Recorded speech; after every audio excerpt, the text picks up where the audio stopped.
meio-dia.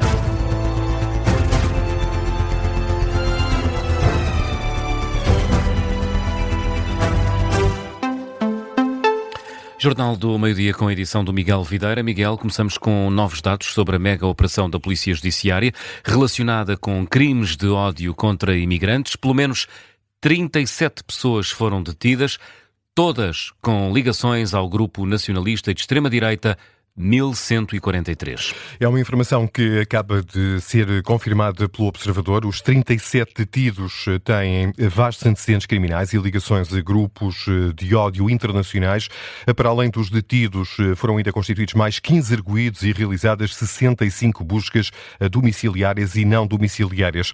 É o que confirma a Polícia Judiciária em comunicado. A mega operação, denominada Irmandade, tem por objetivo desmantelar a organização criminosa responsável pela prática de crimes como discriminação, incitamento ao ódio e à violência, ameaça e coação agravadas, ofensa à integridade física qualificada e detenção de armas proibidas. Os 37 detidos são elementos de extrema-direita com ligações a esse grupo nacionalista, 1143, liderado por Mário Machado, a partir da prisão. Os elementos são também suspeitos de difundir mensagens e conteúdos racistas nas redes sociais a que serviram para incitar ao ódio contra migrantes. A PJ fez buscas de norte a sul do país, foram conduzidas pela Unidade de Contra-Terrorismo. E na análise, o presidente do OSCOT, Francisco Rodrigues, alerta que o desmantelamento total deste tipo de grupos é muito difícil. O presidente do Observatório de Segurança, Criminalidade Organizada e Terrorismo destaca a organização destes grupos, mas antecipa que esta operação da Polícia Judiciária vai causar muitas baixas. Por mais operações que sejam realizadas no sentido do desmantelamento destes grupos, dificilmente se conseguem desmantelar na plenitude. Portanto, não tínhamos dúvidas que o grupo pode sofrer, digamos assim, um revés, não é? No caso de serem detidos, portanto, muitos elementos constituintes do grupo. Coronel Francisco Rodrigues, presidente do OSCOT, em declarações à Rádio Observador, a pretexto desta mega operação da Polícia Judiciária. E o diretor executivo do SNS concorda com a Ministra da Saúde. Não está instalado o caos no setor. Sim, foi o que disse Álvaro Almeida esta manhã durante uma visita à Unidade Local de Saúde do Tâmega e Sousa, em Penafiel. Aos jornalistas, Álvaro Almeida recusa o cenário de caos no SNS. Não há caos. Como estamos a responder melhor do que no passado. Obviamente que sempre houve problemas, os problemas não desapareceram. Se continua a haver algumas situações de muita dificuldade, mas se há causa agora, então no passado era muito pior do que é agora. Nós estamos a melhorar todos os anos, estamos a melhorar todos os meses e, portanto, mas não eliminamos os problemas todos de um dia para o outro. Os problemas existem. É o que diz o diretor executivo do SNS, que visitou esta terça-feira o Hospital de Penafiel, que na semana passada teve de internar doentes na urgência e em corredores por causa do aumento do número de casos de gripe. Face à pressão, o diretor do Conselho de Administração da ULS, José Luís Gaspar, explica que o plano de contingência está em marcha para responder a esta afluência. Nós estamos agora, vamos adjudicar 200 camas, 50 para esta unidade e 150 para o Hospital de Amarante, e depois temos aquilo que será o projeto que já estamos a desenvolver e que no final do presente ano iremos apresentar daquilo que é uma estratégia de médio e longo prazo para aquilo que são as necessidades que a região acarreta. Palavras de José Luís Gaspar, o presidente da ULS do Tâmega e Sousa, esteve ao lado da Ministra da Saúde, Ana Paula Martins, que não quis prestar declarações aos jornalistas. E seguimos com a segunda volta das presidenciais. O Bloco de Esquerda considera absolutamente inqualificável o silêncio das lideranças do PSD e da Iniciativa Liberal quanto a apoios para a segunda volta das presidenciais. O partido liderado por José Manuel Pureza aprovou esta manhã o apelo ao voto em António José Seguro. O coordenador do Bloco afirma que a 8 de fevereiro o confronto vai ser entre um candidato pela democracia e um candidato contra a democracia. Diz por isso que é fundamental derrotar André Ventura e a extrema-direita. Também a direção do LIVRE aprovou ontem à noite e por unanimidade o apoio a António José Seguro na segunda volta. O PCP também já manifestou a intenção de votar a favor do candidato apoiado pelo PS na segunda volta da corrida a Belém.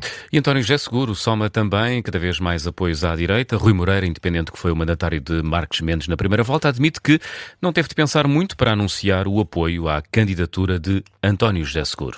E Carlos Carreiras, que esteve com Gouveia e Melo, também confirma o apoio ao candidato socialista por considerar que está mais próximo de António José Seguro do que André Ventura. São duas figuras ligadas a outras candidaturas na primeira volta, mas que anunciaram o voto em Seguro nas últimas horas. Tanto Rui Moreira como Carlos Carreiras falam em António José Seguro como um homem de consensos em vez de divisões, ao contrário de André Ventura.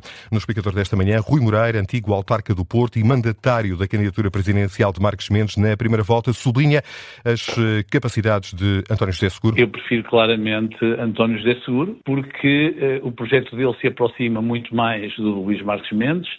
É um homem de consensos, é um homem que tem uma experiência de procurar tem essa capacidade de mediação e, ao mesmo tempo, quer claramente ser presidente de todos os portugueses. O Dr. André Ventura, legitimamente, quer avançar para uma quarta república, seja lá isso que for, ou seja, quer introduzir aqui uma ruptura no sistema.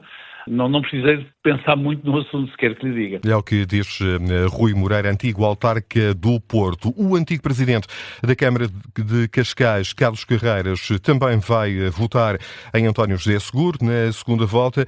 E explica porquê. Temos aqui um momento único, eu diria até patriótico, de criar, digamos, um consenso mais alargado do que estarmos, de facto, aqui a dividir-nos ainda mais. E por isso mesmo, esta foi uma das análises que refleti. Uma candidatura que, nesse caso, se situa na extrema-direita, de facto, é aquela que está muito mais afastada daquilo que foi a candidatura que acabei por apoiar e me envolver.